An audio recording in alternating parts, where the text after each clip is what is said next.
Assalamualaikum warahmatullahi wabarakatuh. Halo anak-anak, berjumpa kembali dengan Ibu. Hari ini kita akan belajar tema 6, subtema 1 di pembelajaran 1 kelas 5. Nah, sebelum kita masuk pada materi kita, seperti biasa Ibu akan mengingatkan kalian untuk mematuhi protokol kesehatan dan juga jangan lupa berdoa sebelum kita belajar. Mari kita berdoa menurut agama dan kepercayaan masing-masing. Berdoa mulai. Berdoa selesai. Adapun tujuan pembelajaran kita hari ini, 1. Dengan menulis kata-kata kunci yang ditemukan dalam tiap paragraf bacaan, siswa mampu meringkas teks eksplanasi pada media cetak secara tepat. 2. Siswa dapat mengidentifikasi sumber energi panas pada benda-benda di sekitar. Baiklah, kita masuk pada materi pertama kita, yaitu menjelaskan cara-cara untuk memahami teks eksplanasi. Anak-anak, adakah yang tahu apa itu teks eksplanasi? Teks eksplanasi merupakan teks yang berisi penjelasan tentang berbagai peristiwa yang terjadi di sekitar kita, seperti fenomena alam, sosial, dan budaya. Teks eksplanasi harus disajikan sesuai fakta. Teks eksplanasi memiliki struktur yaitu pernyataan umum, deretan penjelas, dan kesimpulan. Nah, cara untuk memahami teks eksplanasi ada 2. 1. Menentukan kata-kata kunci. Kata kunci adalah kata-kata penting dan sering muncul dalam judul dan isi teks. 2. Menjawab pertanyaan-pertanyaan yang berkaitan dengan teks. Nah, setiap informasi yang diperoleh dapat menambah pengetahuan. Perhatikan teks berikut. Kalor merupakan salah satu bentuk energi yang dapat berpindah dari benda yang bersuhu tinggi ke benda yang bersuhu rendah.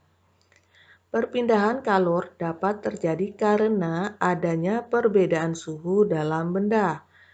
Kalor dapat menaikkan atau menurunkan suhu. Semakin besar kenaikan suhu, maka kalor yang diterima oleh benda semakin besar. Sebaliknya, jika semakin kecil kenaikan suhu, maka kalor yang diterima akan semakin sedikit. Berdasarkan teks, kata yang sering diulang adalah kata kalor dan suhu. Maka kata kunci dari teks di samping adalah kalor dan suhu. Nah, untuk memahami teks eksplanasi selanjutnya, kita juga bisa menjawab beberapa pertanyaan. Misalnya, 1. Apa yang dimaksud dengan kalor? Kalor merupakan salah satu bentuk energi yang dapat berpindah dari yang bersuhu tinggi ke benda yang bersuhu lebih rendah. Kemudian pertanyaan kedua, kapan kalor dapat berpindah? Kalor dapat berpindah jika terjadi kenaikan suhu dalam benda. Materi selanjutnya IPA sumber energi panas. Nah, anak-anak perhatikan gambar berikut.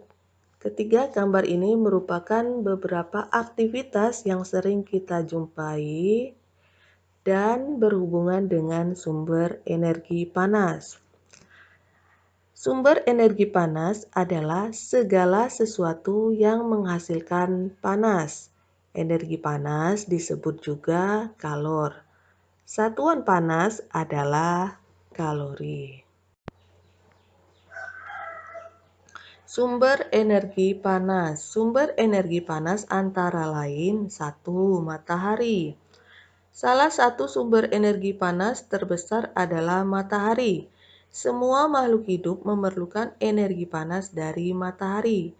Energi panas oleh tumbuhan hijau diperlukan dalam proses pembuatan makanan yang disebut fotosintesis. Makanan yang dihasilkan menjadi sumber energi bagi makhluk hidup lainnya, termasuk manusia. Selain itu, energi matahari memiliki manfaat yang sangat besar. Panas matahari dapat menghangatkan permukaan bumi. Dalam kehidupan sehari-hari, panas matahari dimanfaatkan untuk mengeringkan pakaian yang basah, mengeringkan ikan, dan mengeringkan padi. Panas matahari juga membantu menguapkan air laut untuk menghasilkan garam. 2. Api. Api merupakan salah satu sumber panas yang lain.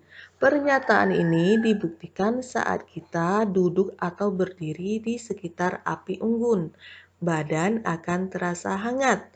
Nah, pada zaman dahulu, api dibuat dengan cara menggosokkan dua batu api sampai keluar percikan api. Saat ini, api dihasilkan dari korek api. Yang ketiga, listrik. Listrik merupakan sumber energi panas yang paling praktis. Energi listrik dapat diubah ke dalam bentuk energi panas. Banyak peralatan rumah tangga yang menggunakan sumber energi listrik untuk menghasilkan panas, seperti setrika, dispenser, dan kompor listrik. Yang keempat, gesekan antara dua benda.